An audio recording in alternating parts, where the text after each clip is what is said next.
میرے کملی والے کی والدہ محترمہ فرماتی ہیں نبی کی ولادت سے قبل کی بات ہے، حضرت آمنہ فرماتی ہیں جب سے یہ بچہ میرے بطن میں آیا ہے میں عجیب سا سکون محسوس کرتی ہوں، جب رات کو باہر جاتی ہوں تو ستارے بھی مجھ کو سلام کرتے ہیں، جب درخت کے قریب سے گزرتی ہوں تو درخت بھی مجھ کو سلام کرتے ہیں، جب پتھروں کے قریب سے گزرتی ہوں تو پتھر بھی مجھ کو سلام کرتے ہیں، جب میرا پاؤں کسی پتھر پر آ جاتا ہے تو وہ پتھر بھی موم بن جاتا ہے۔ حضرت آمنہ فرماتی ہیں جب میں پانی بھرنے جاتی ہوں تو پانی خود اوپر آ جاتا ہے، جب میں دھوپ میں چلتی ہوں تو بادل سایہ کرنے کے لیے آ جاتا ہے۔ حضرت آمنہ فرماتی ہیں میں جدھر جاتی ہوں مرحبا کی آوازیں آتی ہیں، جتنے بھی نبی آئے ہر نبی کا تذکرہ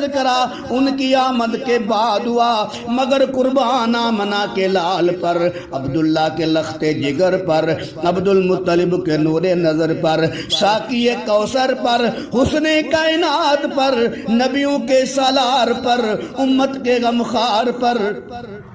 غریبوں کے مددگار پر ابھی آئے نہیں مگر تذکرہ پہلے ہو رہا ہے، ابھی آئے نہیں مگر شانیں پہلے بیان ہو رہی ہیں، ابھی آئے نہیں مگر عظمتیں پہلے بیان ہو رہی ہیں، ابھی میرے کملی والے آئے نہیں لیکن انبیاء کی زبانوں میں ترانے میرے کملی والے کے موجود ہیں، ابھی آئے نہیں لیکن فرشتوں کی زبانوں میں نغمے میرے کملی والے کے موجود ہیں۔